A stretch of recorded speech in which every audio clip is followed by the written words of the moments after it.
Within the lifetime of Ludwig van Beethoven, musical output and composition styles throughout Europe were changing at a considerable rate, specifically the development of the symphonic form, demonstrated in Beethoven's groundbreaking Ninth Symphony. The transition from classical to early Romantic period marked the beginning of a radical shift in new musical ideas and approaches, as well as influencing orchestral instruments themselves, evolving to cater for the greater technical demands placed upon musicians by composers. In this podcast, I look at how Beethoven used the trombone within his works, but considering his vast musical output, ask why his use of the trombone remained relatively sparse compared to that of other instruments. There were tangible reasons for this. Firstly, trombonists were not commonplace in Vienna at the time, meaning they were hired in ad hoc. Secondly, there were simply not enough players available of a sufficiently adequate standard, meaning Beethoven often redrafted works, adding or removing trombone parts when required, which might have contributed somewhat to his sketchy use of them. This lack of competent players came as a frustration to him, especially when considering the virtuosi trombonists of the mid-18th century, such as the famed Austrian Tuschke, to whom Leopold Mozart attributed his renowned Serenade for trombone in 1755. Vienna's principal theatre at the time, the Burg Theatre, listed 2 trombonists on their books, used on occasional dates only. However, in 1801, the theatre hired their first permanent trombonist, Josef Glögl, previously a violist in the same orchestra. This was of course a significant appointment for the status of the trombone, but following the death of Johann Adelman in 1803, the theatre's bass trombonist at the time, meant the absence of talented players would see violists or trumpeters from the imperial court often doubling on the trombone to make up for the shortfall until his position was later filled in 1807. Furthermore, it was not until 1822 before a full trombone section was next referenced, resulting in Beethoven's use of the instrument becoming more prevalent from then on. When Beethoven was able to call for trombones, though, he utilised them in very dramatic ways, famously in his symphonies, leaving no doubt that the trombones were present. The Fifth, signifying the trombone's triumphant arrival into his orchestral works for the first time, as you can hear in this short excerpt. However, with relatively simple part writing, except for the inclusion of an infamous high F in the alto part, which was clearly intended for a strong player.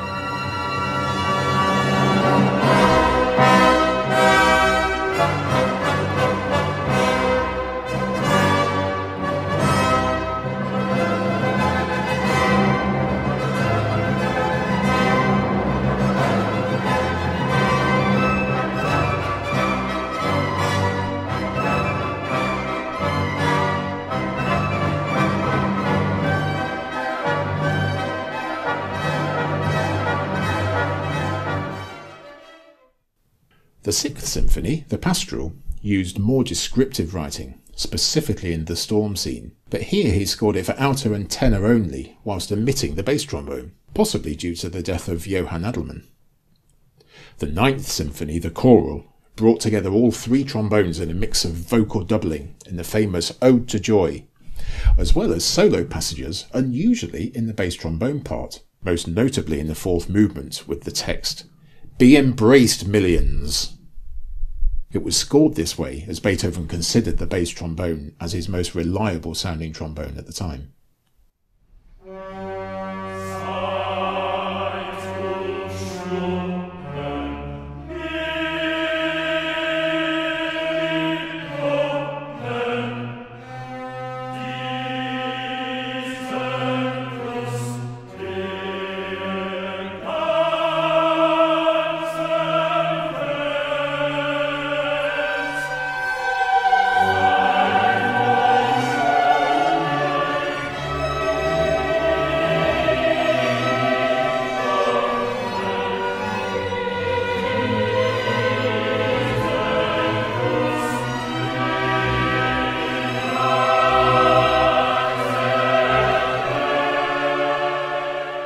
should point out, though, that despite his Fifth Symphony being famed for the inclusion of the trombone for the first time in a symphonic setting, this is actually a modern-day misconception. Several lesser-known European composers in the mid-18th century, such as Josef Krottendorfer, Anton Zimmermann and Joachim Eggert, all utilised trombones in their masses and respective symphonies.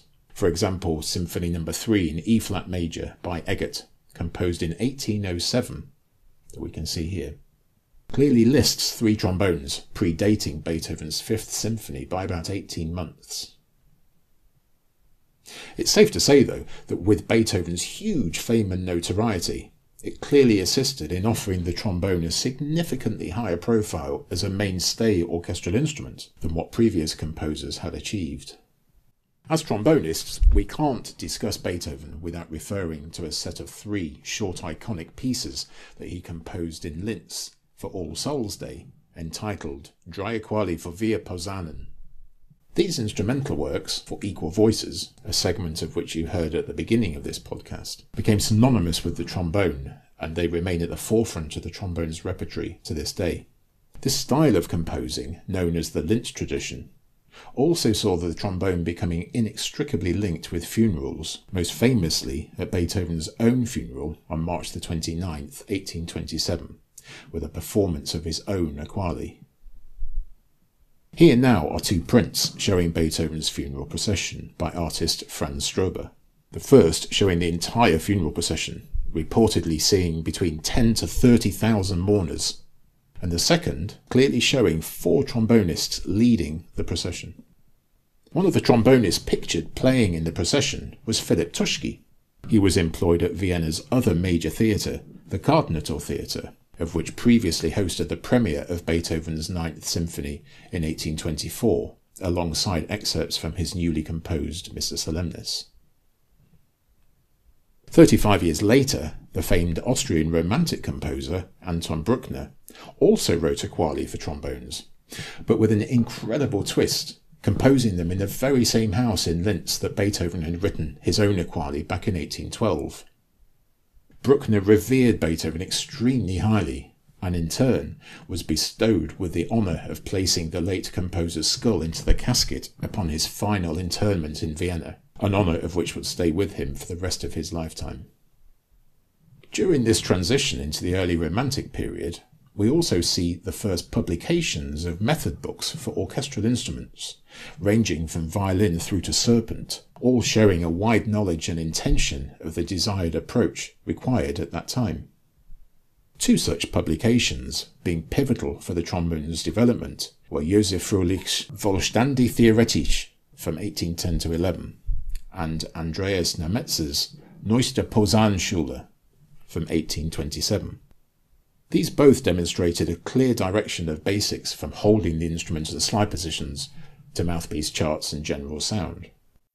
The following prints, taken from these books, both show alto and tenor trombones with their respective keys and slide positions used in the early 19th century. Nemetz himself, the trombonist in Vienna's Imperial Royal Court Opera Theatre, also allegedly performed in the premiere of Beethoven's Ninth Symphony in 1824, thus offering some insight into the use of the instrument at that time. Beethoven's growing relationship with the trombone demonstrated that his writing was evolving alongside the player's increasing technical proficiency, specifically demonstrated in his writing in the Ninth Symphony and Missa Solemnis, both composed simultaneously between 1820 to 24. Previously, in 1791, the year of Mozart's death, Vienna had 2 brass instrument shops on opposite sides of the same street, both selling different-sized trombones with less or more flared bells, indicating how things were changing and progressing.